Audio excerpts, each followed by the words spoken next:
பிரேயரோட start பண்ணிடலாம். ஓம் அஜ்ஞானதிமிராந்தஸ்ய ஓம் அஜ்ஞானதிமிராந்தஸ்ய ஞானானஞ்சனசலாக்கயா ஞானாஞ்சனசலாக்கயா சக்ஷுருன்மிலிதம் येन சக்ஷுருன்மீலிதம் येन தஸ்மை ஸ்ரீகுரவே நமः. ஸ்ரீகுரவே தஸ்மை ஸ்ரீகுரவே நமः. நம ஓம் விஷ்ணுபாதாய நம ஓம் விஷ்ணுபாதாய கிருஷ்ணப்ரேஷ்டாய பூதலே பிரேஷ்டாய பூதலே ஸ்ரீமதே பக்திவேதாந்த ஸ்ரீமதே பக்தி வேதாந்த ஸ்வாமின் இதி நாமினே. स्वामिन् इति नामिने. நமஸ்தே சரஸ்வதி தேவே नमस्ते सरस्वती देवे கௌரவாணி பிரச்சாரிணே गौरवाणी प्रचारिणे நிர்விசேஷ சூன்யவாதி निर्विशेष शून्यवादी பாச்சாத்ய தேசதாரிணே. पाश्चात्य देशधारिणे. ஜெய் ஸ்ரீ கிருஷ்ணா சைதன்யா जय श्री कृष्ण चैतन्य பிரபு நித்யானந்தா प्रभु नित्यानंद ஸ்ரீ அத்வைத கதாதரா श्री अद्वैत गदाधरा ஸ்ரீவாசாதி கௌர பக்த விருந்தா. श्रीवासादि गौर भक्त वृंदा. ஹரே கிருஷ்ணா ஹரே கிருஷ்ணா हरे कृष्णा கிருஷ்ணா கிருஷ்ணா ஹரே ஹரே कृष्णा कृष्णा हरे हरे ஹரே ராமா ஹரே ராமா हरे रामा ராம ராமா ஹரே ஹரே. राम रामा हरे हरे.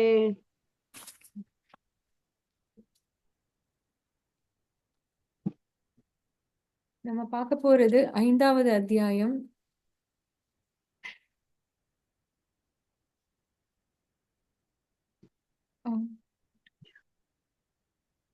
சாரி மத்தஜி, 6வது அத்தியாயம். இது 6வது.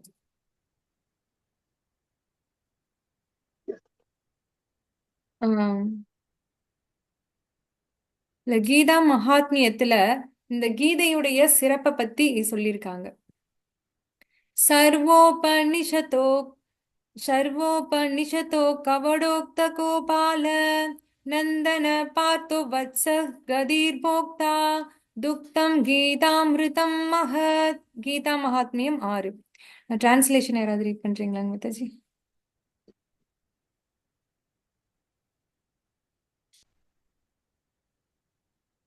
அனைத்து உபநிடதங்களும் ஒரு பசுவை போன்றது. மேலும் பசுவின் பால் கறப்பவர் நந்தனின் மகனான ஸ்ரீகிருஷ்ணர் ஆவார்.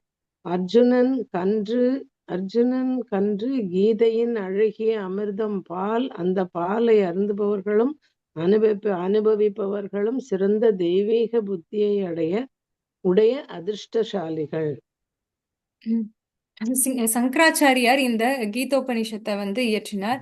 இந்த கீதோபனிஷத்துல கீதையுடைய மகிமை, கீதைய மகிமையை பத்தி நிறைய விஷயங்கள் சொல்லியிருக்கார். அதுல பாத்தீங்கன்னா அனைத்து வேதங்கள் உபனிஷத்துக்கள் எல்லாமேவும் ஒரு பசுவா அவர் கருதுகிறார். அது எல்லாமே ஒரு பசுவா இருக்குது. பகவான் கிருஷ்ணர் கோபாலன், அந்த பசுவிலிருந்து பாலை கறக்கக்கூடிய கோபாலன் கிருஷ்ணர். அந்த கோபாலனான கிருஷ்ணர் அர்ஜுனனை கன்றுவாக்கி அந்த பசுவிலிருந்து பாலை கறக்கிறார். இப்போ வேதங்கள்ல இருந்து உபனிஷத்துக்கள்ல இருந்து என்ன முக்கியமான விஷயங்கள் சொல்லப்பட்டிருந்ததோ அது எல்லாத்தையுமே பகவான் ஒரு சாரமா எடுத்து நமக்கு கொடுத்துட்டார். அதனாலதான் பகவத்கீதை வேதங்களுடைய சாரம் அப்படின்னு சொல்லி அழைக்கப்படுது. இப்போ அந்த பாலை பருகுன முதல் கன்று யார் அப்படின்னு சொன்னா அது அர்ஜுனன். அவர் குடிச்ச அந்த பாலை தான் நம்ம எல்லாரும் பருகிறோம். மீத இருக்கக்கூடிய பாலை பருகிறது யார் யாரு பகவத்கீதையை படிக்கிறாங்களோ அவங்க எல்லாரும் மீத இருக்கக்கூடிய பாலை பருகிறதா அங்க சொல்லப்படுது.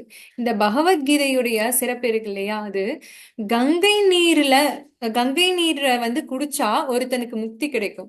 அது போல இந்த பகவத்கீதைய யாரு படிக்கிறாங்களோ அவங்களுக்கு கட்டாயமா முக்தி கிடைக்கும் அப்படின்னு சொல்லிட்டு சங்கராச்சாரியார் சொல்றார். ஏன்? இந்த பகவத்கீதை அப்படின்றது பகவானால் பாடப்பட்ட பாடல். பகவானுடைய அந்த தாமரை இதழிலிருந்து வெளியே வந்த அந்த அமிர்தம் இந்த பகவத்கீதை. அந்த அமிர்தத்தை பருகும் போது கட்டாயமா நமக்கு வந்து பிறப்பு இறப்பு அப்படின்ற சுழலுக்குள்ள மாட்ட மாட்டோம் அப்படின்னு சொல்லிட்டு கீதையுடைய மகத்துவத்தை பத்தி சொல்றார். நம்ம 5வது அத்தியாயத்துல நம்ம பார்த்தத முன் சுருக்கத்தை நம்ம பார்த்துலாங்க மாதாஜி. அல்ல 5வது அத்தியாயத்துல அர்ஜுனன் வந்து குழப்பத்தை அடைஞ்சிட்டான். இப்போ வந்து நான் சந்நியாசம் பூரணுமா இல்ல கர்ம புரியணுமா அப்படின்னு சொல்லிட்டு குழப்பம் அடைகிறான். அப்போ பகவான் கிட்ட கேட்கிறார், கிருஷ்ணா எனக்கு வந்து தெள்ள தெளிவா ஒரே ஒரு ஆன்சர் கிளியரா சொல்லுங்க, நான் சந்நியாசம் எடுத்துக்கணுமா இல்லைன்னா கர்ம வினை புரியணுமா அப்படின்னு சொல்லிட்டு. இப்ப பகவான் சொல்றார், நிஷ்காம கர்ம யோகாவை செய்ய அர்ஜுனா, அதுதான் உனக்கு சிறந்தது. ஏன்னா நீ சத்திரியன், உனக்கு சத்திரியனுக்கான கடமையை நீ ஆற்றணும். நிஷ்காம கர்மத்தை புரி அப்படின்னு சொல்ற. நிஷ்காம கர்மா அப்படின்றது பலன்கள்ல பற்றுதல் இல்லாம செய்யக்கூடிய செயல்கள் வந்து நிஷ்காம கர்ம யோகா. பகவானுக்காக அந்த பலன்களை வந்து அர்ப்பணம் பண்றது நிஷ்காம கர்ம யோகா அப்படின்னு சொல்லி அழைக்கப்படுது. அதை புரி அர்ஜுனா அப்படின்னு சொல்லிட்டு பகவான் சொல்றார். யார் பற்றுதல் இல்லாம, பலன் மீது பற்றுதல் இல்லாம தன்னுடைய செயல்களை செய்யறாங்களோ அவங்க தாமரை இலையில தண்ணீர் எப்படி ஒற்றுது இல்லையோ அது மாதிரி அவங்க செய்யக்கூடிய கர்ம வினைகள்ல இருந்து விலகி இருக்காங்க. நம்ம 3 வித கர்ம வினை பார்த்தோம், கர்மா, அகர்மா, விகர்மா அப்படின்னு சொல்லிட்டு. இப்போ அந்த கர்மா அப்படின்றது என்னன்னா பிரிஸ்கிரைப் டியூட்டிஸ், நமக்கு வேதங்கள் பரிந்துரைக்கப்பட்ட விஷயம் வந்து கர்மா. விகர்மா அப்படின்றது என்னன்னா செய்யக்கூடாத விஷயங்கள், பாவ செயல்களை விளைவிக்கக்கூடிய செயல்கள் எல்லாமே விகர்மா அப்படின்னு சொல்லி அழைக்கப்படுது. அகர்மா அப்படின்னு சொல்லி சொன்னா நமக்கு பாவத்தையும் ஏற்படுத்தாது புண்ணியத்தையும் ஏற்படுத்தாது, பகவானுக்காக செய்யக்கூடிய செயல்கள் அகர்மா அப்படின்னு சொல்லிட்டு அழைக்கப்படுது. இப்போ பகவான் வந்து எனக்காக வந்து நீ செயல்களை புரி, உன்னுடைய சுய இன்பத்துக்காக செயல்கள் புரியாத, கர்ம வினையை செய்யாத, அந்த மாதிரி நம்ம செய்யும் போது நம்மளுடைய புலன்களை திருப்திப்படுத்துறதுக்காக செய்யக்கூடிய செயல்கள் தான் நம்மளை இந்த உலகத்துல பந்தப்படுத்த செய்யுது. இப்போ அந்த நம்ம பிறப்பு இறப்பு சுழலுக்கும் காரணமும் அதுதான். நம்ம அந்த கர்ம வினைகள் தான் நம்ம பிறப்பு இறப்பு சுழலுக்கு காரணமா அமையுது. அப்போ நம்மளுடைய சென்ஸ நம்ம புலன்களை வந்து திருப்திப்படுத்துறதுக்காக செய்யக்கூடிய செயல்கள் எல்லாமே நம்மள கர்ம பந்தத்துல ஈடுபடுத்துது. அதனால பகவானுக்காக செய்யணும் அப்படின்னு சொல்லப்படுது. இப்போ பகவான் நிமித்திர மாத்திரம் பவ சவ்ய சாட்சி, வெறும் இன்ஸ்ட்ருமெண்டா மட்டும்தான் நம்ம இருக்கணும், மத்த எல்லாமே பகவான் பார்த்துப்பார். பகவானுக்காக நான் செய்யறேன். நம்ம செய்யக்கூடிய செயல்கள்லயும் பற்றுதல் இருக்கக்கூடாது, அதோடைய பலன் மீதும் நமக்கு பற்றுதல் இருக்கக்கூடாது. அதுதான் வந்து பக்தி அப்படின்னு சொல்லிட்டு அழைக்கப்படுது. ஞானிகள், அஷ்டாங்க யோகிகள் இவங்கெல்லாம் பாத்தீங்கன்னா அவங்களுடைய புலன்களை கஷ்டப்படுத்தி கண்ட்ரோல் பண்ணி அந்த பக்தி பாதையில முன்னேறதுக்கு முயற்சி பண்றாங்க. ஆனா அவங்கெல்லாம் பாத்தீங்கன்னா ஒரு டம்ளர்ல கலங்கங்கள் இருக்கக்கூடிய அந்த மணல் இருக்குது அப்படின்னு சொல்லி சொன்னா அது செட்டில் டவுன் ஆகுற மாதிரி. அப்போ அவங்க கஷ்டப்பட்டு அவங்க புலன்களை கண்ட்ரோல் பண்றாங்க, அது பாக்குறதுக்கு ரொம்ப கிளியர் வாட்டர் மாதிரி இருக்கு. ஆனா ஏதாவது ஒரு ட்ரிகரிங் பாயிண்ட் வரும்போது அந்த கீழே இருக்கக்கூடிய அந்த மணலை நம்ம கிண்டி விட்டோம்னா மறுபடியும் தண்ணீர் கலங்கமாகிற மாதிரி இந்த யோகிகள் ஞானிகள் அவங்க எல்லாமும் ஏதாவது ஒரு சமயம் ட்ரிகரிங் பாயிண்ட் வரும்போது கண்டிப்பா வீழ்ச்சி அடைய வாய்ப்பு இருக்குது. ஆனா பக்தர்கள் அப்படின்றவங்க வடிகட்டின நீர் மாதிரி. இப்போ வடிகட்டின நீர் எப்பயுமே தூய்மையா தான் இருக்கணும், அது மாதிரிதான் பக்தர்கள், பக்தி செய்யக்கூடியவர்கள் களங்கம் அடைகிறது கிடையாது அப்படின்னு சொல்ல பகவான் வந்து அர்ஜுனன் கிட்ட சொல்றார். இப்போ துறவு புகுறது சந்நியாசம் சிறந்ததா இல்லைன்னா நிஷ்காம கர்ம யோகா சிறந்ததா அப்படின்னு சொல்லும்போது பகவான் பக்தி பாதையில செய்யக்கூடிய கர்ம வினைதான் சிறந்தது, நீ பக்தியில ஈடுபடு, கர்ம வினைய புரி, நிஷ்காம கர்மாவை புரி அப்படின்னு சொல்லிட்டு 5வது அத்தியாயத்துல சொன்னார். இப்ப நம்ம 6வது அத்தியாயம் பார்க்க போறோம்.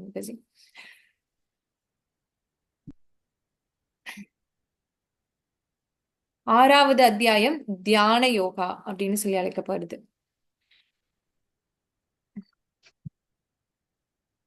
பந்துர் ஆத்மா ஆத்மாத்மனஸ்தஸ்ய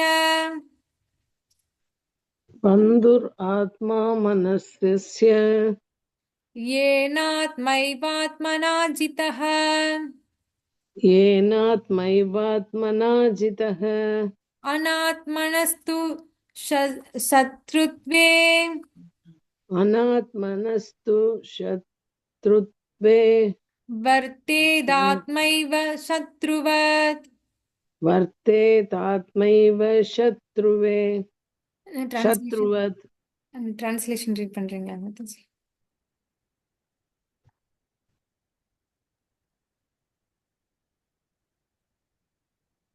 மனதை வென் ரீட் பண்ணுங்க மாதாஜி. மனதை வென்றவனுக்கு மனமே சிறந்த நண்பனாகும். ஆனால் அவ்வாறு செய்ய தவறுபவனுக்கோ அதுவே மிகப்பெரிய விரோதியாகும். இப்போ மனம் வந்து ஒருத்தனுக்கு நண்பனா எதிரியா, அதுதான் ஒரு பெரிய கேள்வி. மனதை யார் வந்து கட்டுப்படுத்துறாங்களோ, யாருடைய மனம் வந்து கட்டுப்பாட்டுல இருக்கோ, அப்போ அந்த மனம் அவனுக்கு நண்பனா அமையும். எந்த மனதை நம்ம கட்டுப்படுத்த நம்ம தவறிட்டோமோ அந்த மனம் வந்து ஒருத்தனுக்கு எதிரியா அமையுது. இப்போ இந்த மனம் அப்படின்றது ஒரு பெரிய ஒரு ஆயுதம். அந்த மனசை கண்ட்ரோல் பண்றது அப்படின்றது ஒரு சாதாரண விஷயம் கிடையாது. மனசு கட்டுப்பாட்டுக்குள்ள கொண்டு வர்றது அப்படின்றது ஒரு பெரிய விஷயம். அதனாலதான் அர்ஜுனனே சொல்றான், கிருஷ்ணா, இந்த காற்றுடைய வேகத்தை கூட கட்டுப்படுத்திடலாம் கிருஷ்ணா, ஆனா மனதை வந்து கட்டுப்படுத்துறது ரொம்ப ரொம்ப ரொம்ப கஷ்டமான ஒரு விஷயமா இருக்குது அப்படின்னு சொல்லிட்டு அர்ஜுனன் சொல்றான். அப்போ அந்த மனது அப்படின்றது ரொம்ப கட்டுப்படுத்துறதுக்கு ஒரு மிகப்பெரிய ஒரு ஆயுதம். அதுதான் அந்த மனதை எப்படி நம்ம கண்ட்ரோல் பண்ணணும் அப்படின்னு சொன்னா புத்தியை கொண்டு நம்ம மனதை கட்டுப்படுத்தணும். இந்த மனம் அப்படின்றது ஒரு மனைவி மாதிரி, புலன்கள் எல்லாமே குழந்தை மாதிரி. இப்போ புத்தி அப்படின்றது கணவன் மாதிரி. இப்போ வீட்டுடைய தலைவன் வந்து ஸ்ட்ராங்கா இருந்தார் அப்படின்னு சொன்னா மனைவி ஆட்டோமேட்டிக்கா தன்னுடைய கணவனுடைய பேச்சை கேட்பாங்க இல்லையா? ஓகே, நம்ம ஹஸ்பண்டுக்கு எல்லாம் தெரியும், அவர் வந்து எல்லாத்தையும் பார்த்துப்பார் அப்படின்னு சொல்லிட்டு அந்த மனைவி கேட்பாங்க. இதே உன் கணவன் வந்து அவ்வளோ பெரிய பொறுப்பான ஆளா இல்லாம, ரொம்ப இன்டெலிஜென்ட்டா இல்லாம ஏனோ தானோ அப்படின்னு சொல்லியிருக்காருன்னா மனைவி என்ன பண்ணுவாங்க, அவருக்கு ஒண்ணுமே தெரியாது, இவர்கிட்ட எதையுமே நம்ம கேட்க கூடாது அப்படின்னு சொல்லிட்டு மனைவி வந்து தன்னுடைய இஷ்டத்துக்குள்ள தான் நடக்க ஆரம்பிப்பாங்க. அவங்க இஷ்டத்துக்கு அந்த பிள்ளைங்களையும் வளர்க்க ஆரம்பிப்பாங்க. ஆனா அந்த குடும்ப தலைவன் வந்து ஸ்ட்ராங்கா ஸ்டெடியா இருக்கும்போது கண்டிப்பா அந்த மனைவிக்கு நம்பிக்கை வரும், ஓகே நம்ம ஹஸ்பண்ட் வந்து எது செஞ்சாலும் நமக்கு கரெக்டா தான் இருக்கும் அப்படின்னு. அது மாதிரிதான் புத்தி வந்து நமக்கு ஸ்ட்ராங்கா இருந்தது அப்படின்னு சொன்னா ஈஸியா மனசு வந்து கண்ட்ரோல் ஆயிடும். ஏதாவது ஒரு சுச்சுவேஷன் வரும்போது கூட அந்த புத்தி வந்து அந்த இன்டெலிஜென்ஸ் இருக்கும்போது மனசு கிட்ட இல்ல இது தப்பு, தவறான செயல், இதை நம்ம பண்ணக்கூடாது அப்படின்னு ஸ்ட்ராங்கா சொல்லும் போது நம்ம மனசுக்கு கண்ட்ரோல் கொண்டு கொண்டு வந்துடலாம். அந்த கண்ட்ரோலா இருக்கக்கூடிய மனதால புலன்களை எளிமையா கட்டுப்படுத்த முடியும். இப்போ மனைவி அம்மாவால குழந்தைகளை கட்டுப்படுத்த முடியும் இல்லையா? அதே மாதிரி அந்த கட்டுப்படுத்தப்பட்ட மனதால புலன்களை எளிமையா கண்ட்ரோல் பண்ண முடியும். ஆனா யார் அந்த மனதை கட்டுப்படுத்த தவறிடுறாங்களோ அவங்க வந்து அந்த மனமே அவங்களுக்கு பெரிய எதிரியா அமையுது அப்படின்னு சொல்ல. शुचौ शुचौ देश प्रतिष्ठाप्य शुचौ देशो प्रतिष्ठाप्य स्थिरम् आसनम् आत्मनः स्थिरम् आसनम् आत्मनः नात्युच्चरितं नादि नाद्युच्छरितं नादि शैलाजिनकुशोत्तरम्. शैलाजिनकुशोत्तरम्. இது அடுத்த ஸ்லோகம் மதாஜி. तत्रैकार्म मन कृत्वा तत्रैकाग्रं मनः कृत्वा यदसितेन्द्रियक्रियः यदशितेन्द्रियक्रियः उपविश्यासने युज्ञात् उपविश्यासने युज्यात् योगम् आत्मविशुद्धये. योगम् आत्मविशुद्धये. டிரான்ஸ்லேஷன் ரீட் பண்றீங்களா? நான் படிக்கிறேன். ஓகேங்க. யோகத்தை பயில தனிமையான இடத்திற்கு சென்று நிலத்தில் தர்ப்பை புல்லை பரப்பி அதனை மான் தோலாலும் மென்மையான துணியினாலும் மறைக்க வேண்டும். இந்த ஆசனம் மிக உயரமாகவோ தாழ்வாகவோ இல்லாமல் புனிதமான இடத்தில் அமைந்திருக்க வேண்டும். பின்னர் இதன் மேல் ஸ்திரமாக அமர்ந்து மனம், புலன்கள் மற்றும் செயல்களை கட்டுப்படுத்தி மனதை ஒருமுகப்படுத்தி இதயத்தை தூய்மைப்படுத்துவதற்காக யோகியானவன் யோகத்தை பயில வேண்டும். ம். எப்படி வந்து யோகத்தை நம்ம செய்யணும் அப்படின்னு சொல்லிட்டு இந்த இதுல சொல்றார். முதல்ல வந்து பாத்தீங்கன்னா நிஷ்காம கர்ம யோகாவை ஃபர்ஸ்ட் ஒருத்தர் செய்ய ஆரம்பிக்கணும். அப்போ இந்த நிஷ்காம கர்ம யோகாவை செய்யும் போது நம்மளுடைய புலன்கள் வந்து ஆஹ் ஆஹ் தூய்மை அடைய ஆரம்பிக்குது. நம்மளுடைய பார்வை அப்படின்றது தூய்மை அடைய ஆரம்பிக்குது. அப்போ தூய்மை அடைந்த ஒரு மனதுல நம்ம அஷ்டாங்க யோகத்தை மேற்கொள்ளணும். அந்த அஷ்டாங்க யோகத்தை வந்து எங்க மேற்கொள்ளணும், எப்படி மேற்கொள்ளணும் அப்படின்னு பகவான் வந்து சொல்றார். ஃபர்ஸ்ட் நம்ம ஒரு தனிமையான இடத்துல அமரணும். அந்த இடம் வந்து தூய்மையான இடமா இருக்கணும். அப்பெல்லாம் முன்னாடி எல்லாம் காட்டுக்கு தான் போவாங்க மோஸ்டா. இப்போ வந்து காடு அப்படின்றதெல்லாம் பாக்குறது ரொம்ப கஷ்டமா இருக்குது. இப்ப காட்டுக்கு போய் அங்க தூய்மையான இடத்தை செலக்ட் பண்ணி அந்த இடத்துல தர்ப புல்ல பரப்பி அது மேல மான் தோலை போட்டு அது மேல உட்கார்ந்து நம்ம இந்த யோகாசன முறையை செய்யணும். இந்த அஷ்டாங்க யோகத்துல பாத்தீங்கன்னா 8 படிநிலைகள் இருக்கு. யம, நியம, ஆசன, பிரத்யாகார, பிராணாயாம, தியான, சமாதி அப்படின்னு சொல்லிட்டு 8 படிநிலைகள் இருக்கு. அதுல பாத்தீங்கன்னா யம அப்படின்னு சொன்னா செய்யக்கூடாத செயல்கள். நம்ம என்னென்ன செயல்களை செய்யக்கூடாது, நம்ம நான் வயலன்ஸ் அஹிம்சைய கடைபிடிக்கணும், மற்ற உயிரினங்களுக்கு துன்பத்தை விளைவிக்க கூடாது, பொய் சொல்லக்கூடாது, திருடக்கூடாது, இந்த மாதிரி எது அவாய்ட் பண்ணணும் அப்படின்னு சொல்றதெல்லாமும் யம. நியம அப்படின்றது ரூல்ஸ் அண்ட் ரெகுலேஷன்ஸ் ஃபாலோ பண்ணணும். எதை ஃபாலோ பண்ணணும், தூய்மையா இருக்கணும், பிரம்மச்சரியத்தை கடைபிடிக்கணும், சாதனாவை செய்யணும், நம்ம செல்ஃப் சாட்டிஸ்ஃபைடா இருக்கணும், எல்லாத்துலயும் வந்து திருப்தி அடைந்தவர்களா இருக்கணும், மனம் வந்து திருப்தியுடனா இருக்கணும். அது வந்து நியம. செய்ய வேண்டிய செயல்கள் வந்து நியம. அதை ஃபர்ஸ்ட் செஞ்சுட்டு அதுக்கடுத்து ஆசன, கரெக்டா வந்து ப்ராப்பரான ஒரு ஆசனத்தை அமைக்கணும். அந்த ஆசனத்துல சரியான போஸ்டர்ல உட்காரணும். நல்லா ஸ்ட்ரைட்டா நிமிர்ந்து முதுகு கூன் வளையாம நிமிர்ந்து உட்காரணும். அதுக்கடுத்து கண்களை வந்து ஃபுல்லா க்ளோஸ் பண்ணிடக்கூடாது. ஹாஃபா க்ளோஸ் பண்ணி நம்மளுடைய மூக்கோட நுனியை பார்க்கணும். அந்த நுனியை பார்த்த மாதிரி நம்ம கான்சென்ட்ரேட் பண்ண ஆரம்பிக்கணும். அப்புறம் பிரத்யாகார, அதுக்கடுத்து பிராணாயாமம். நம்மளுடைய அந்த பிராணாயாமத்துல பாத்தீங்கன்னா அந்த மூச்சு விடுவோம் இல்லையா, அப்போ மூச்சு விட்டு மூச்சு இது பண்ணும்போது மூச்சை கண்ட்ரோல் பண்றோம். அதன் மூலமா நம்மளுடைய மனதை வந்து அலைப்பாயக்கூடிய அந்த மனதை வந்து காம் டவுன் பண்றோம். நம்ம மனசு வந்து ரொம்ப அப்படியே ஃபாஸ்டா அலைப்பாஞ்சுக்கிட்டே இருக்கும் இல்லையா, அப்போ நம்ம மூச்சை விட்டு இழுக்கும் போது அது வந்து ஆட்டோமேட்டிக்கா மனசு வந்து காம் டவுன் ஆக ஆரம்பிக்குது. அதுக்கடுத்து நம்ம தியானத்துக்குள்ள ஈடுபடணும். பகவானுடைய ரூபத்தின் மேல தியானம் பண்ணணும். அப்போ பகவானுடைய ரூபத்துல தியானம் பண்ணி அதுக்கடுத்து முழுமையா அந்த தியானத்துல இறங்கி சமாதி அப்படின்ற நிலையை வந்து அடையணும். இதுதான் வந்து அஷ்டாங்க யோகத்துல இருக்கக்கூடிய அந்த படிநிலைகள். இத வந்து பாத்தீங்கன்னா துருவ மகாராஜாவுக்கு நாரத முனிவர் இந்த அஷ்டாங்க யோகத்தை வந்து பயில்விச்சார். துருவன் மகாராஜா வந்து எல்லாத்தையும் வீட்டை விட்டுட்டு தன்னுடைய தந்தையை விட ஒரு பெரிய ஒரு அரசனாகணும், பெரிய நிலத்துக்கு வந்து அரசனாகணும் அப்படின்னு சொல்லிட்டு பகவான் கிட்ட ஒரு பெரிய அரசு வேணும்னு சொல்லி கேட்டு காட்டுக்குள்ள வருவார். அப்போ காட்டுல வந்து என்ன பண்ணணும் ஏது பண்ணணும்னு தெரியாம போய் ஒரு மரத்துக்கிட்ட நீதான் கடவுள், அவங்க அம்மா கிட்ட கேட்பார் கடவுள் எங்க இருக்காரு அப்படின்னு சொல்லி கேட்கும்போது அவங்க சொல்லுவாங்க கடவுள் எங்க இருக்கான்னு எனக்கு தெரியலப்பா, ஆனா கடவுளை தேடி எல்லாரும் காட்டுக்கு தான் போவாங்க, அது மட்டும் எனக்கு தெரியும் அப்படின்னு சொல்லவும் 5 வயசு பையன் காட்டுக்குள்ள தேடி போற. அப்போ விலங்குகள் கிட்ட, அங்க இருக்கக்கூடிய மரங்கள் கிட்ட, செடிகள் கிட்ட நீ கடவுளா நீ கடவுளா நீ கடவுளா அப்படின்னு சொல்லிட்டு கடவுளை தேடி தத்தளிக்கிறார். அப்போ பகவானுடைய கட்டளையின் பேர்ல நாரத முனிவர் அந்த இடத்துக்கு வர்றார். நாரதர் வந்து துருவ மகாராஜாவுக்கு வந்து உபதேசம் பண்றார்.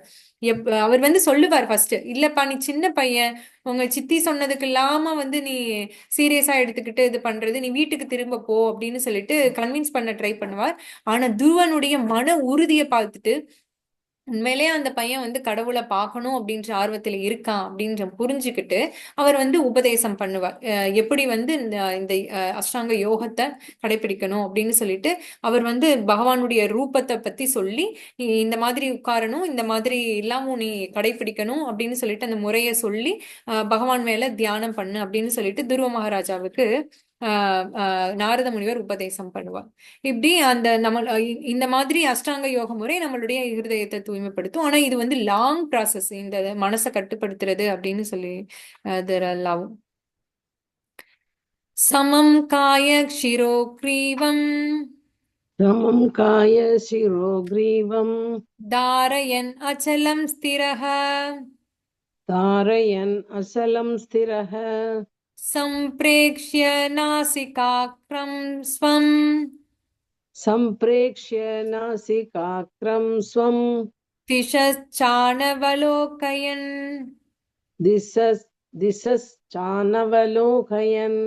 प्रशान्तात्मा विगतभिर् प्रशान्तात्मा विगतभिर् ब्रह्मचारी व्रतस्थितः ब्रह्मचारी व्रते स्थितः मनः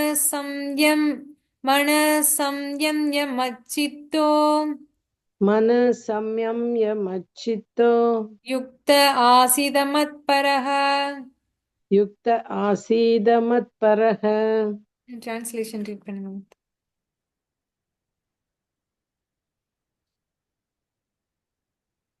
மீனாட்சி மாதாஜி நீங்க கூட ரீட் பண்ணுங்க மாதாஜி. தனது உடல், கழுத்து மற்றும் தலையை நேராக வைத்தமர்ந்து நாசி நுனியை ஸ்திரமாக நோக்க வேண்டும். இவ்வாறாக கிளர்ச்சியற்ற அடக்கப்பட்ட மனதோடு பயமின்றி பிரம்மச்சரிய விரதத்துடன் இதயத்தினுள் உள்ள என் மீது தியானம் செய்து என்னையே வாழ்வின் இறுதி குறிக்கோளாக கொள்ள வேண்டும். இந்த ப்ராசஸ பத்தி தான் சொல்றாரு. எப்படி வந்து நம்ம உட்காரணும், இப்பதான் நம்ம பார்த்தோம் எப்படி இது பண்றது அப்படின்னு. பிரம்மச்சரியத்தை வந்து விரதத்தை கடைபிடிக்கணும். இதுல பாத்தீங்கன்னா நம்ம வந்து மொத்தம் 4 ஆசிரமங்கள் இருக்குது. பிரம்மச்சரியம், கிரகஸ்தாசிரமம், சந்நியாசாசிரமம், வனப்பிரஸ்தாசிரமம் அப்படின்னு சொல்லி 4 ஆசிரமங்கள் இருக்குது. அதுல இந்த முதல் 25 வயது முடியும் நம்ம பிரம்மச்சரியத்தை வந்து கடைபிடிக்கணும். அதுக்கடுத்து 25 to 50 வயது முடியும் கிரகஸ்த ஆசிரமத்துல ஒருத்தர் இருக்கணும். அதுக்கடுத்து 50 to 75 வயது வரைக்கும் வனப்பிரஸ்த ஆசிரமத்துல இருக்கணும். வனப்பிரஸ்த ஆசிரமம் என்ன அப்படின்னு சொன்னா கணவனும் மனைவியுமா எல்லாத்தையும் கடமைகள் எல்லாம் முடிச்சுட்டு காட்டுக்கு போய் அங்க தவத்துல ஈடுபடுவாங்க. 2 பேரும் சேர்ந்து அந்த வனப்பிரஸ்த ஆசிரமத்துல 2 பேரும் சேர்ந்து அந்த பக்தி பாதையில் இருப்பாங்க. அதுக்கடுத்து 75 வயதுக்கு மேல தன்னுடைய மனைவியையும் விட்டுட்டு அவர் வந்து துறவரம் பண்ணுவாங்க. 77 to 100 வயது முடியும் சந்நியாச ஆசிரமம் வந்து பண்ணணும் அப்படின்னு. ஆனா இந்த கலியுகத்துல வனப்பிரஸ்த ஆசிரமம் அப்படின்றது சாத்தியம் இல்லாதது ஒண்ணு.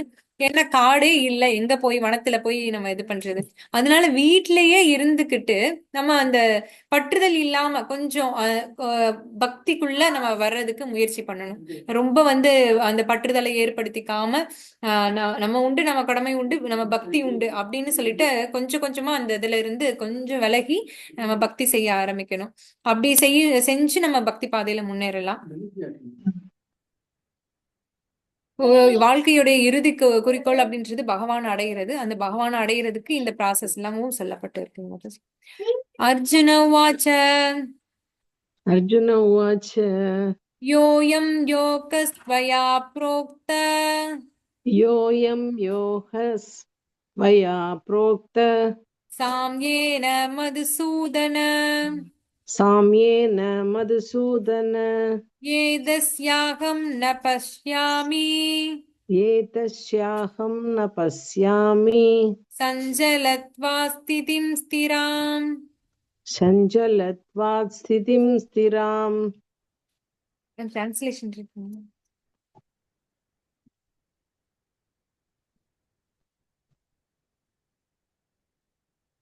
யாராவது டிரான்ஸ்லேஷன் ரீட் பண்றீங்களா மாதாஜி?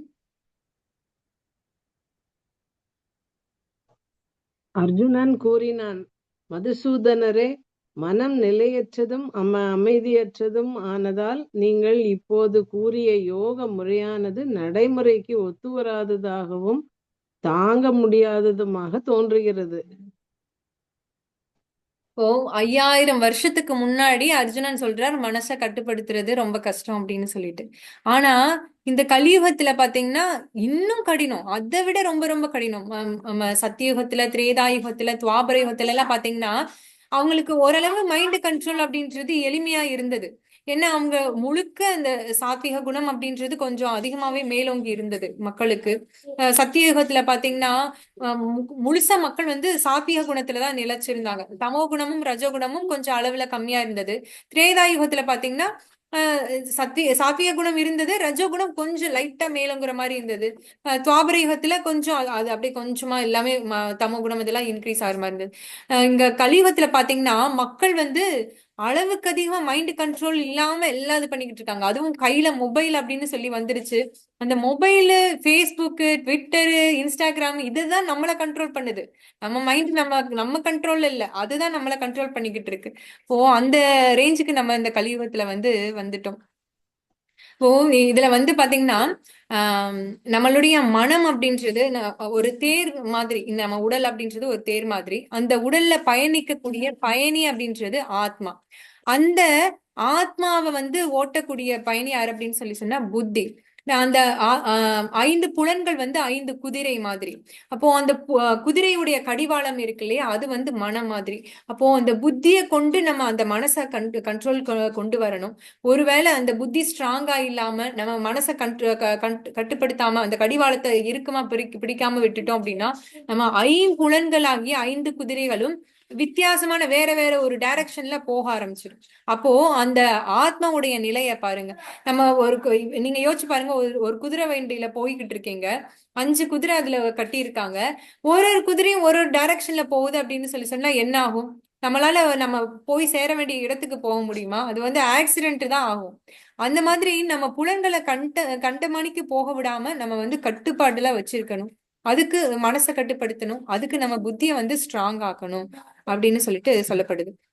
இப்போ இதுல பாத்தீங்கன்னா இந்த ஆசன யோக முறையில பாத்தீங்கன்னா யோக ஆருடா, யோக ஆருக்ஷா அப்படின்னு சொல்லிட்டு 2 விதமான படிநிலைகள் இருக்கு. யோகாருருக்ஷ, அதுக்கடுத்து யோக ஆருடா. யோக ஆருருக்ஷு அப்படின்னு சொல்லி சொன்னா பிகினிங் ஸ்டேஜ், ஆரம்ப நிலை. அந்த பிகினிங் ஸ்டேஜ்ல வந்து நம்ம ஒரு ப்ராசஸ் மாதிரி இந்தந்த ரூல்ஸ் அண்ட் ரெகுலேஷன்ஸை ஃபாலோ பண்ணணும் அப்படின்னு சொல்லிட்டு அதை ஃபாலோ பண்ணுவோம். ஆரம்ப நிலையா இருந்தது யோக ஆருக்ஷா அப்படின்றது. அதுல நம்ம டிட்டாச்மெண்ட், மைண்ட் கண்ட்ரோல் இதெல்லாம் வந்து பிராக்டிஸ் பண்ணுவோம். அதுவே வந்து நம்ம பிராக்டிஸ் பண்ண பண்ண பண்ண பண்ண யோக ஆருடா அப்படின்ற நிலையை வந்து நம்ம அடைவோம். யோக ஆருடா நிலை தான் இறுதி நிலை. அது வந்து அட்வான்ஸ்டு ஸ்டேஜ். அதுல பாத்தீங்கன்னா கம்ப்ளீட்டா நம்ம மைண்ட் வந்து கண்ட்ரோலுக்கு வந்துடும். அப்போ அந்த சிச்சுவேஷன்ல நம்ம டிட்டாச்மெண்ட்ன்றது ரொம்ப எளிமையா வந்துடும். அந்த ஸ்டேஜ்ல இருக்கக்கூடிய சன்னியாசிகள் தான் பவர்ஃபுல்லா இருப்பாங்க. பிரபுபாதர் பாத்தீங்க அப்படின்னு சொல்லி சொன்னா எந்த ஒரு சூழல்லையுமே அவர் வந்து கலங்கவே கிடையாது. அவர் வந்து எல்லாத்தையும் சமமா தான் பார்த்தாரு. அவர் வந்து ஆடிக்கார்ல போனாலும் அது ப்ரீச் பண்றதுக்காக ஆடிக்கார்ல போனா அதே மாதிரிதான் ரியாக்ஷன் கொடுத்தாரு. இந்தியாவுக்கு வந்து மாட்டு வண்டியில ப்ரீச் பண்றதுக்கு போனாலும் அதே மாதிரிதான் இருந்தாரு. இப்ப எல்லா சூழலையும் சமமா தான் இருந்தார். எந்த சூழலையும் வந்து அவரு கலங்கவே இல்லை. சில இடத்துக்கு போய் ப்ரீச் பண்ணும்போது நிறைய ஆடியன்ஸ் வருவாங்க, சில இடத்துக்கு போகும்போது ஆடியன்ஸே இல்லாம இருப்பாங்க. இப்போ இந்த மாதிரி உயர்ந்த அந்த யோகா ஆருடா அப்படின்ற நிலையக்கு வரும்போது ஆட்டோமேட்டிக்கா மைண்ட் வந்து கண்ட்ரோலுக்கு வந்து மனம் வந்து தத்தளிக்காது. ஜோ என்னடா இது, யாரும் வரலையே, எதுவும் வரலையே, நம்ம நினைச்சது நடக்கலையே, அந்த மாதிரி எதுவும் புலம்ப மாட்டாங்க.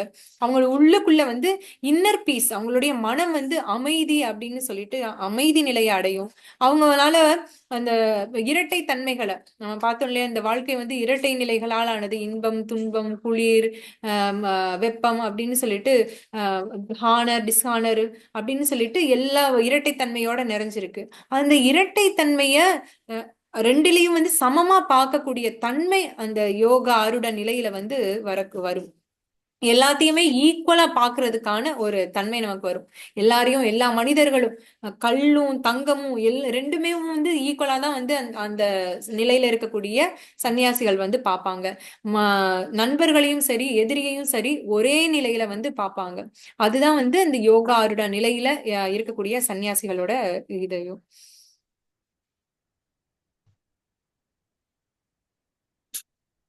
ஸ்ரீ பகவானுவாச்ச श्रीभगवानुवाच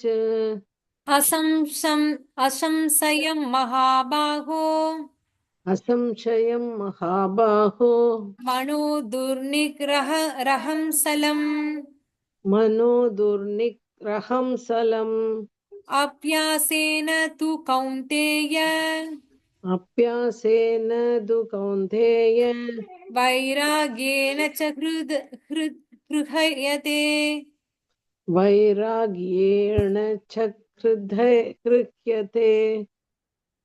டிரான்ஸ்லேஷன் ரீட் பண்ணுங்க.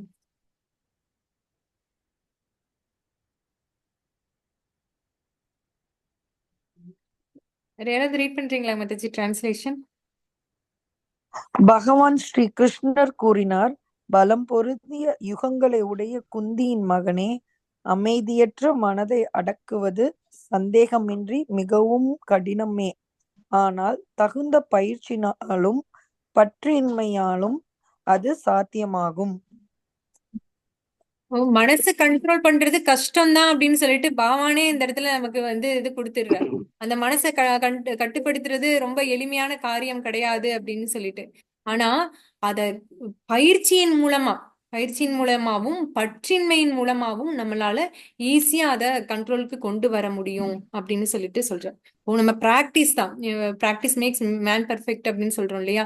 இப்போ நம்மளுடைய பயிற்சியின் மூலமா மட்டும்தான் அதை வந்து நம்ம கண்ட்ரோல் பண்ண முடியும்.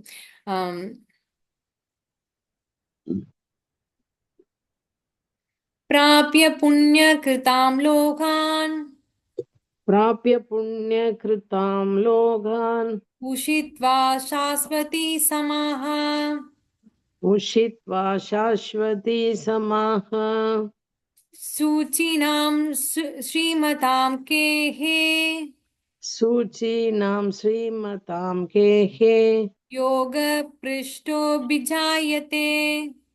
யோக பிரஷ்டோபிஜாயதே. டிரான்ஸ்லேஷன் ரீட் பண்றீங்க மத்தச்சி? வெற்றியடையாத யோகி புண்ணிய ஆத்மாக்களின் லோகங்களில் பற்பல வருடங்கள் அனுபவித்த பின் நல்லோரின் குடும்பத்தில் அல்லது பெரும் செல்வந்தரின் குடும்பத்தில் பிறக்கின்றான்.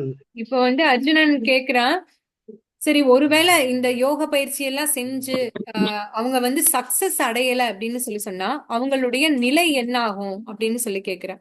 இப்போ பகவான் சொல்றார், இந்த மாதிரி ஒருவேளை யோக பயிற்சியில சக்சஸ் அடையல, அவங்களால முக்தியை அடைய முடியல அப்படின்னு சொல்லி சொன்னா அவங்க சந்திரலோகத்திலேயோ இல்ல இந்த மேல நமக்கு 7 லோகங்கள் இருக்கு, கீழே 7 லோகங்கள் இருக்கு, மத்தியில பூலோகம் இருக்குது. மொத்தம் 14 லோகங்கள் இருக்கு, 14 லோகங்கள் இருக்கு. அதுல பிரம்மலோகம் வந்து டாப் மோஸ்ட்ல இருக்கு. சத்தியலோகம், தபோலோகம், மகரலோகம், ஜனலோகம் அப்படின்னு சொல்லிட்டு மேல ஸ்வர்கலோகம், இந்த மாதிரி மேல 6 லோகங்கள் இருக்கும். 7வது லோகமா பூமி இருக்குது. கீழே வந்து அதல விதல சுதல பாதாள தலாத்தல ரசாத்தல மகாத்தல அப்படின்னு சொல்லிட்டு கீழே 7 லோகங்கள் இருக்குது. அப்போ அதுல பாத்தீங்கன்னா யோகிகளுக்கான ஒரு லோகம் தப்போலோகத்துக்கு இவங்க வந்து மேல முன்னேற்றம் அடைகிறாங்க. அந்த இடத்துக்கு போய் அவங்க கொஞ்ச காலம் வசிக்கிறாங்க, அந்த ஆத்மா இருக்கும். அதுக்கடுத்து அந்த யோக பலன் முடிஞ்சதுக்கு அப்புறம் மறுபடியும் இந்த பூலோகத்துக்கு திரும்ப வருவாங்க.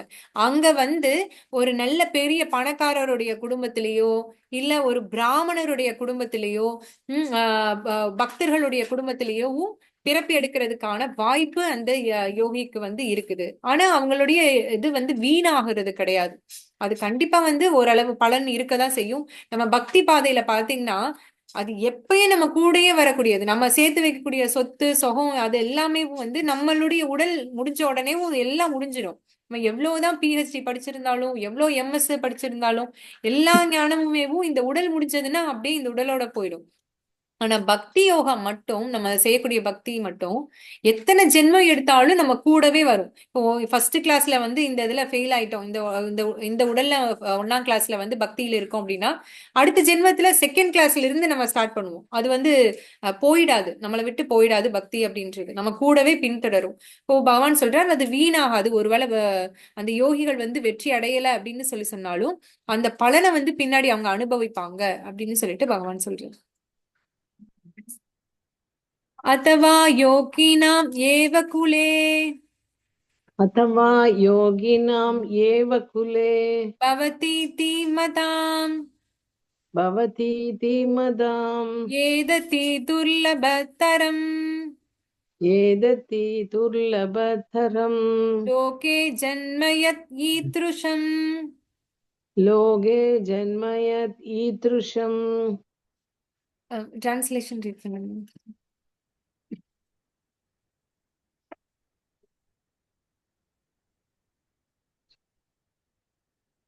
மீனாட்சி மதச்சு நீங்களே கூட ரீட் பண்ணுங்க.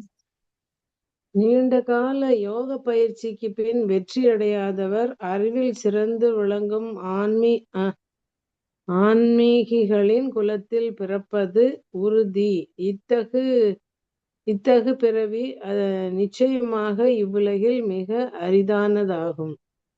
இந்த யோக பயிற்சி நீண்ட காலமா செஞ்சு அந்த சக்சஸ் ஆகக்கூடிய நிலையில வந்து ஃபெயிலியர் ஆகுறாங்க இல்லையா, அவங்க கண்டிப்பா ஆன்மீகவாதிகளுடைய குடும்பத்துலதான் பிறப்பாங்க.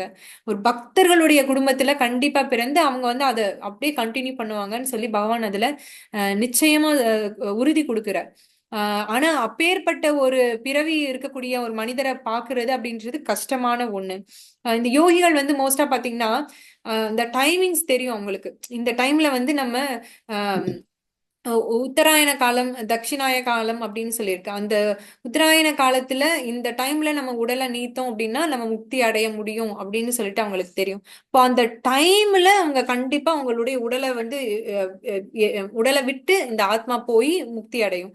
அந்த இது மிஸ் பண்ணிட்டாங்க அப்படின்னு சொன்னா அந்த மாதிரி டைமிங்ல போய் அந்த டைமிங்ல பிரம்மஜோதியில ஐக்கியமாகல அப்படின்னா மறுபடியும் அவங்க ஆன்மீக லோகிகளுடைய லோகத்துக்கேவும் பிறப்பெடுக்கிறாங்க அப்படின்னு சொல்லிட்டு பகவான் சொல்றார். யோகினாம் அபி சர்வேஷாம்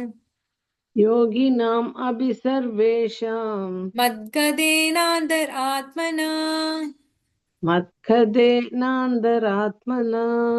ஸ்ரத்தாவான் பஜதே யோ மாம் தமே யுக்த தமோ மதஹ. டிரான்ஸ்லேஷன் மேலும் எல்லா யோகிகளுக்கு மத்தியில் எவன் ஒருவன் பெரும் நம்பிக்கையுடன் எப்போதும் என்னில் நிலைத்து தன்னுள் என்னை எண்ணி எனக்கு திவ்யமான அன்பு தொண்டு புரிகின்றானோ அவனே யோகத்தில் என்னுடன் மிகவும் நெருங்கியவனும் எல்லாரையும் விட உயர்ந்தவனும் ஆவான். இதுவே எனது அபிப்பிராயம். பகவான் என்ன சொல்றாருன்னா, எல்லா யோகிகள் அப்படின்றது ரொம்ப கஷ்டமான நிலைதான். ஆனா அந்த யோகிகளை விட வந்து உயர்ந்தது யார் அப்படின்னு சொன்னா பக்தர்கள் தான். இந்த பக்தர்கள் பகவானை எப்பயும் தன்னுடைய மனதுல நிலைநாட்டி பகவானையே சிந்திச்சுக்கிட்டே இருக்காங்க. அப்பேற்பட்ட பக்தன் யார் வந்து தன்னுள்ள பகவானையே காண்கிறானோ அப்பேற்பட்ட பக்தன் வந்து எல்லா யோகிகளிடையும் சிறந்தவன் அப்படின்னு சொல்லி பகவான் சொல்றார். பகவானுடைய ஹிருதயத்துல பக்தர்கள் எப்பயுமே இருக்காங்க. பக்தர்களுடைய ஹிருதயத்துல பகவான் எப்பயுமே இருக்காங்க. போர் நடக்கும்போது பாத்தீங்கன்னா அர்ஜுனன் உடல்ல ஃபுல்லா காயம். எல்லாரும் வந்து போர் முடிஞ்சு எல்லாம் ரெஸ்ட் எடுக்க போயிட்டாங்க. பகவான் கிருஷ்ணர் மட்டும் நடுராத்திரியில எழுந்து கூடாரத்திலிருந்து வெளியே வர்றாங்க. இப்போ பீமன் பாக்குறாரு, என்ன கிருஷ்ணர் வந்து இந்த சமயத்துல எங்க எழுந்து போறாரு அப்படின்னு பாக்குறாரு. இப்ப அர்ஜுனனுடைய கூடாரத்தை நோக்கி கிருஷ்ணர் போறார். அப்போ பீமன் நினைக்கிறான், ஓ கண்டிப்பா வந்து ஏதாவது முக்கியமான விஷயம் இருக்கும், அதனாலதான் கிருஷ்ணர் வந்து இந்த அர்த்தராத்திரியில அர்ஜுனனுடைய கூடாரத்துக்கு போறார், நம்மளும் போய் பார்க்கலாம் என்னதான் நடக்குது அப்படின்னு சொல்லிட்டு பீமன் போறார். அங்க போனா கிருஷ்ணர் வந்து அந்த அர்ஜுனனுடைய புண்கள் மேல காயத்தின் மேல கைகளை வைக்கிறார். அப்படியே உடனே காயங்கள் எல்லாம் மறைஞ்சு மாயமா மாறிடுது. அப்போ இத பீமன் வந்து பாத்துக்கிட்டே இருக்கார். பார்த்துட்டு உள்ள வர்றாரு, கிருஷ்ணா அர்ஜுனனுடைய இந்த காயத்தை ஆத்துறதுக்காக நீங்க இந்த நடுராத்திரியில எழுந்து வந்தீங்களா அப்படின்னு சொல்றார். இப்போ அது கிருஷ்ணன் வந்து சொல்றார், அமைதியா பேசு பீமா, அர்ஜுனனுடைய தூக்கம் கலைஞ்சிட போகுது அப்படின்னு சொல்லிட்டு பீமனுடைய காதை எடுத்துட்டு வந்து அர்ஜுனனுடைய அந்த ரோமங்கள் இருக்கும் இல்லையா, நம்ம உடல்ல ரோமங்கள் இருக்கு இல்லையா, அந்த ரோமங்கள் பக்கத்துல வைக்க சொல்றார். வச்ச உடனே அந்த ரோமங்கள்ல இருந்து கிருஷ்ணா கிருஷ்ணா கிருஷ்ணா அப்படின்னு சொல்லிட்டு அந்த ரோமங்கள்ல இருந்து கிருஷ்ணருடைய சத்தம் வந்து கேக்குது. பாத்தியா பீமா, அவனுடைய ரோமங்கள் கூட என்னுடைய நாமத்தை சொல்லிக்கிட்டே இருக்குது. அப்போ இப்பேற்பட்ட பக்தன் வந்து இப்படி கஷ்டப்படும் போது நான் எப்படி நிம்மதியா தூங்க முடியும், எப்படி இவனை விட்டுட்டு இருக்க முடியும்? அதனாலதான் நடுராத்திரியில எந்திரிச்சு அவனை பார்க்க வர்றேன் அப்படின்னு சொல்றேன். இப்போ எப்போ யார் வந்து தன்னுடைய மனதுல பகவானை நிலைநிறுத்தி இருக்காங்களோ அந்த பக்தன் வந்து உயர்ந்த பக்தன் அப்படின்னு சொல்லிட்டு பகவான் கிருஷ்ணர் சொல்றார். அவங்க வந்து யோகிகளெல்லாம் விட உயர்ந்தவர் அவர் தான் அப்படின்னு சொல்லிட்டு பகவான் சொல்றார்.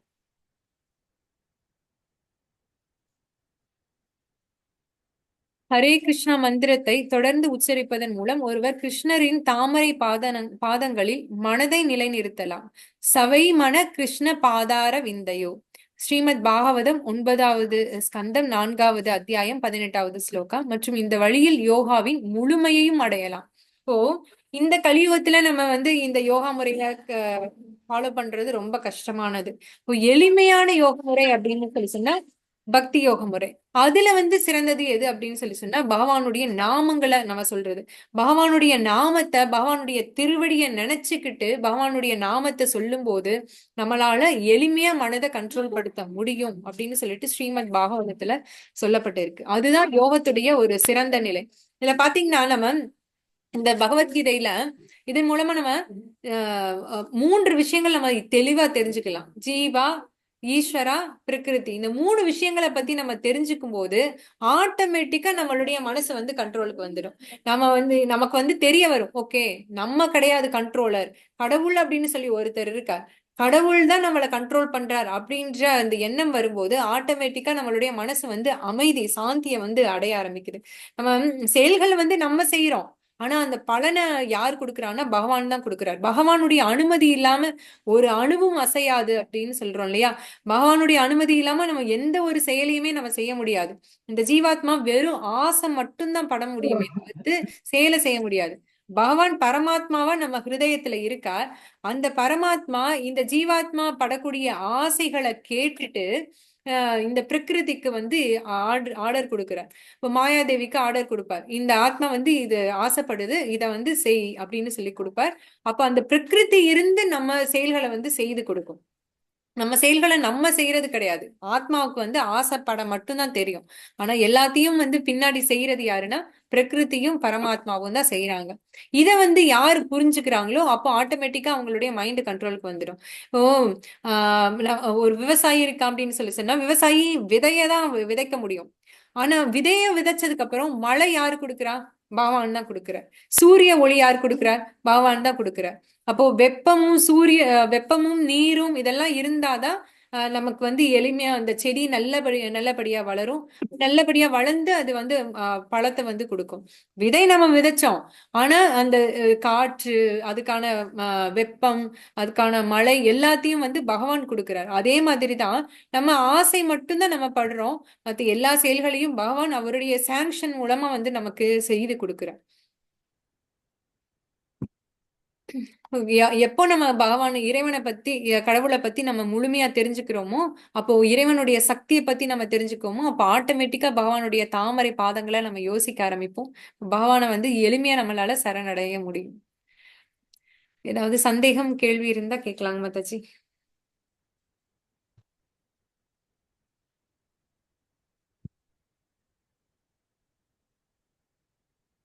யாருக்கும் இந்த கேள்வி இல்லையாங்க மாதாஜி?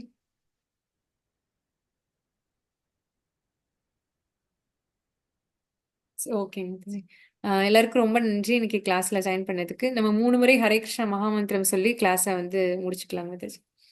ஹரே கிருஷ்ணா கிருஷ்ணா கிருஷ்ணா ஹரே ஹரே, ஹரே ராம ராம ராம ஹரே ஹரே, ஹரே கிருஷ்ணா கிருஷ்ணா கிருஷ்ணா ஹரே ஹரே, ஹரே ராம ராம ராம ஹரே ஹரே, ஹரே கிருஷ்ணா கிருஷ்ணா கிருஷ்ணா ஹரே ஹரே, ஹரே ராம ராம ராம ஹரே ஹரே. भगवान श्री कृष्ण परमात्मा की जय, ग्रंथराज भगवत गीता की जय, गौरव हरि हरि बोल. हरे Krishna. All glories to Assembly devotees. हरे कृष्ण माता जी. हरे कृष्ण. हरे कृष्ण. हरे कृष्ण.